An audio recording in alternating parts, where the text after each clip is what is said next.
Okay. The Constitution of the United States of America. We, the people of the United States, in order to form a more perfect union, establish justice and secure domestic tranquility, provide for the common defense, promote the general welfare, and secure the blessings of liberty to ourselves and our posterity, do ordain and establish this Constitution for the United States of America. Within 3 years of the first meeting of the Congress of the United States, within every subsequent term of 10 years, in such manner they shall by law direct. The number of representatives shall not exceed 1 for every 30,000, but each state shall have at least 1 representative, which shall enumeration shall be made. In the state of New Hampshire shall be entitled to choose 3, Massachusetts 8, Rhode Island and Providence Plantations 1, Lego Star Wars, Connecticut 5, New York 6, New Jersey 4, Pennsylvania 8, Delaware 1, Maryland 6, Virginia 10, North Carolina 5, South Carolina 5, and Georgia 3. When vacancies happen in the representation of any state, the executive authority thereof shall issue writs to the of election to fill such vacancies. The House of Representatives shall choose. Did they really spell choose that way? Their speaker of the other officers, and it shall have the sole rule of impeachment. Article 1, Section 1. All legislative powers herein granted shall be vested in the Congress of the United States, which shall consist of Senate and House of Representatives. Section 2. The House of Representatives. Lego Star Wars I'm playing. The House of Representatives shall be composed in members chosen every second year by the people of the several states. And the electors in each state shall have the qualifications requisite for electors from the most numerous branch of the state legislature. God, I can't read. No person shall be a representative who shall not have attained to the age of 25 years and been 7 years a citizen of the United States, and who shall not be, when elected, be an inhabitant of the state in which he shall be chosen. Ooh. Lego. Representatives of the direct taxes shall be apportioned to among the several states which may be included within this union, according to respective numbers, which shall be determined by adding the whole number of the free persons in the bound to a server for a term of years, excluding Indians not taxed, 3/5 of all other persons. That means slaves. The actual enumerations. Yeah. Oh, okay. Section 3. The Senate of the United States shall be composed of 2 senators from each state chosen by the legislature thereof for 6 years, and each senator shall have 1 vote. No. Immediately after they shall be assembled in consequence of the first election, they shall be divided as equally as may be into 3 classes. The seat of senators of the first class shall be vacated to the expiration of the 2nd year, and the second class expiration of the 4th year, and the third class of the expiration of the 6th year, so that 1/3 may be chosen every 2nd year. And if vacancies happen by resignation or otherwise during the recess of the legislature of any state, the executive thereof may make temporary appointments to the next meeting of the legislature, which then shall fill such vacancies. Oh my God. No person shall be a senator who shall have attained to the age of 30 years and been 9 years a citizen of the United States, and who shall not, when elected, be an inhabitant of that state when he shall be chosen. PC enhanced graphics. The Vice President of the United States shall be the President of the Senate, but shall have no vote unless they shall be equally divided. You know I'm reading the whole thing, right? Oh my God. The Senate shall choose their officers and also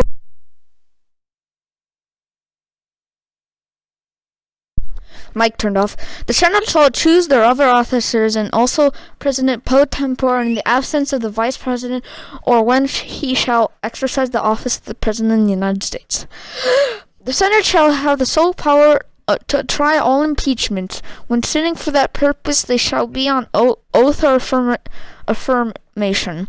When the President of the United States is tired, the Chief Justice shall preside? What? And no person shall be convicted without the concurrence of 2/3 of the members present. No, I don't.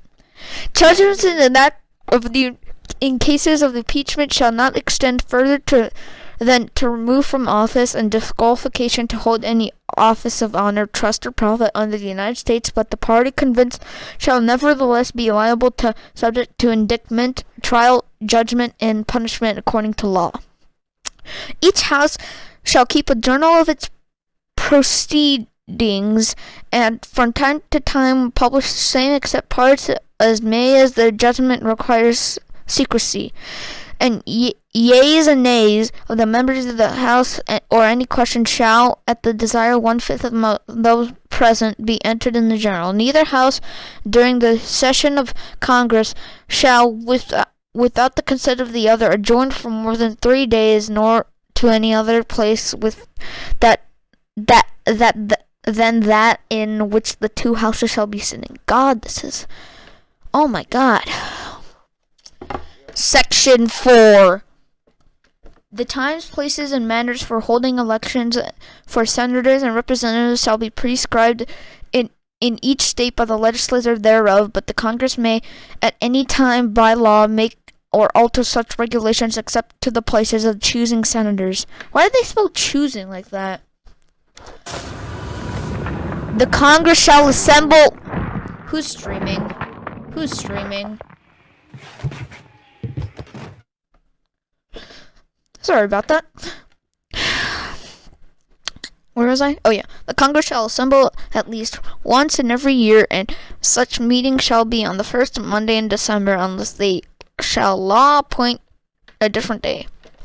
Section 5. Each house shall be the judge of the elections, returns, and qualifications of its own members, and a majority of the shall constitute a quorum to do business, but a smaller number may adjourn from day to day, and may be authorized to complete the attendance of absent members in such manner under such penalties as the House may provide. Each House may determine the rules of its proceedings, punish members for disorderly behavior, and with that the concurrence of 2/3 expel a member. Ooh.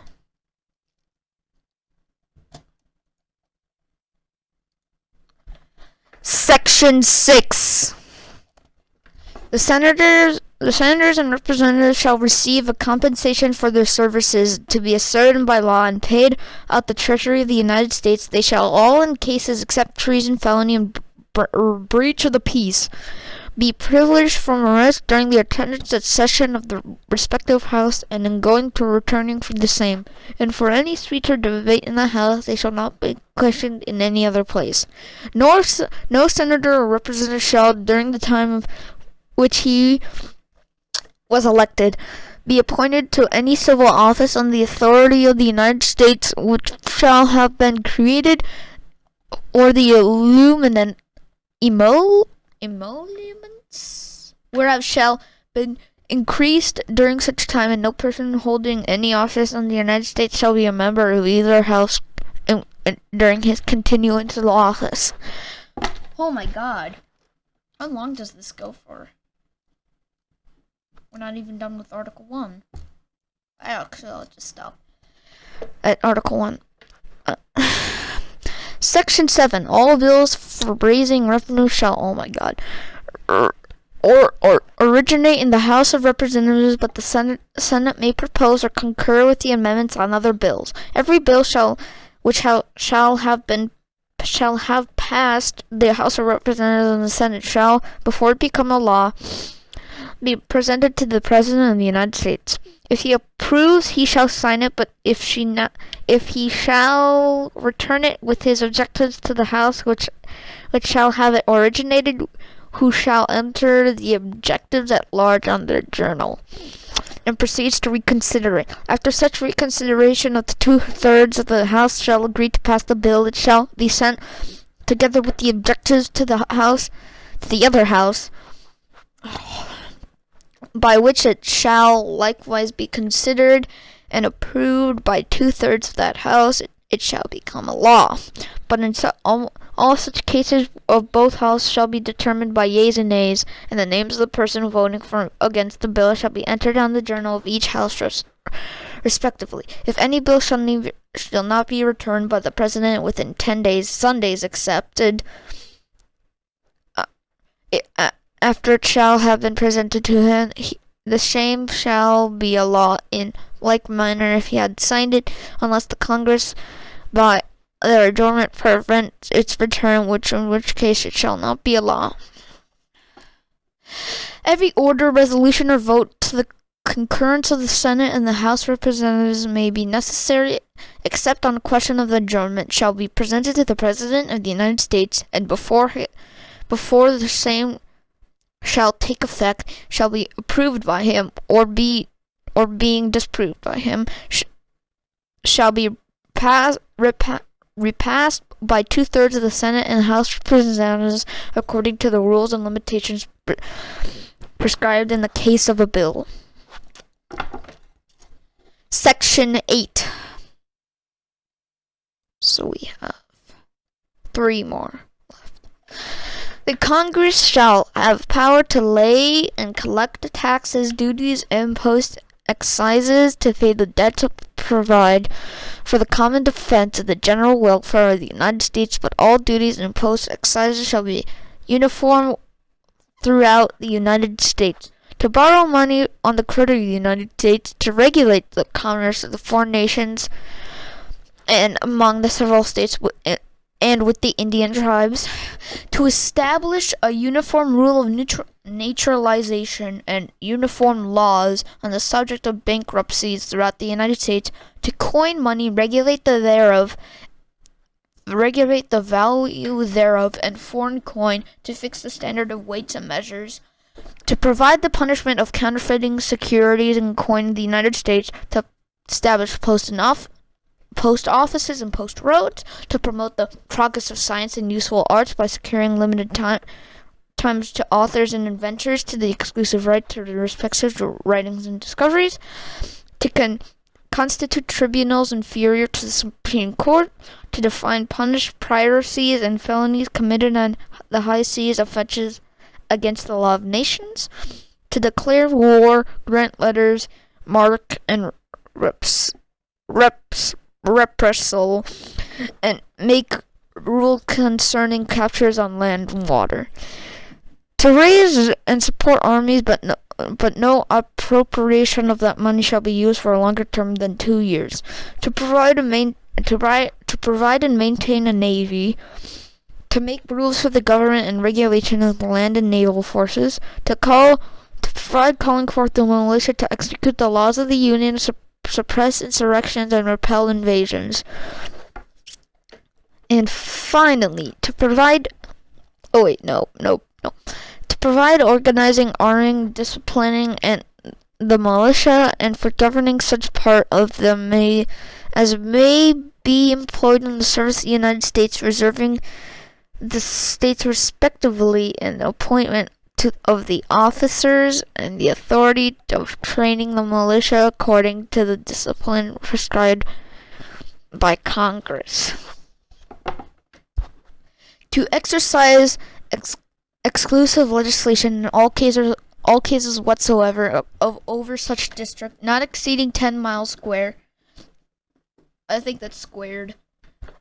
As may by cession of particular states and the acceptance of Congress become the seat of government of the United States, and to exercise like authority over all places purchased by the consent of the legislator in the state of which the same shall be, for the erection of forts, magazines, arsenals, dockyards, and other needful buildings, and finally to make all laws which necessary and proper for execution the foregoing powers and all other powers vested in the Yes? For what?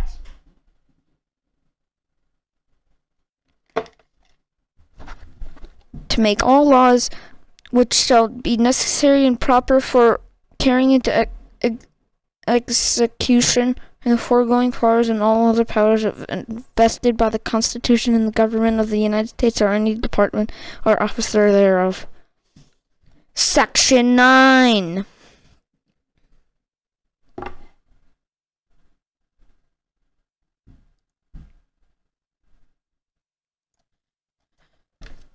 The migration or importation of such persons as any of the states now existing shall proper to admit and shall not be prohibited by Congress prior to the year 1808, but a tax or duty may be imposed on such importation not exceeding $10 for each person. That's just slavery. The privilege of the writ of habeas corpus shall not be suspended in case when the case of rebellion and invasion public safety may require it. No bill or change or ex post facto law shall be passed. No capitation or other direct tax shall be laid on less proportion to the census or enumeration herein before direct to be taken.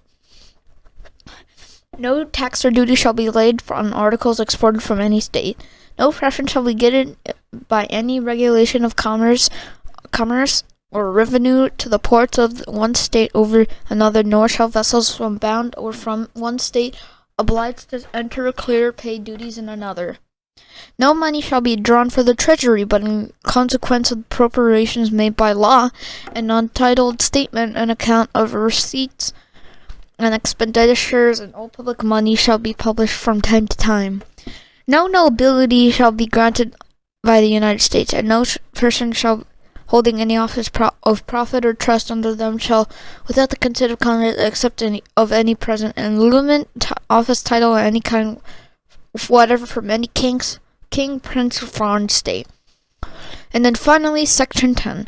No state shall enter into any treaty, alliance, or confederation, grant letters of marque and restitute coin money, emit bills of credit, make anything but gold and silver, coin a tender, and pay debts the law, payment of debts, pass any bill of attainder, ex post facto law, or law impairing the obligation of contracts, or grant any title of nobility. No state shall, without the consent of Congress, lay any imposts or duties on imports and exports, except what may be absolutely necessary for executing its inspection laws, and the net of produce of all duty and impost laid by a state or on imports or exports shall be use of the Treasury of the United States, and all such laws shall be subject to revision or control of the Why did they spell control like that? No state shall, without the consent of Congress, lay any duty of tonnage, keep troops or ship of war in a time of peace, enter any agreement or compact with another state, with another foreign power, or engage in a war unless actually invaded or such imminent danger or not as will not admit of delay. God, that was awful. Happy 4th.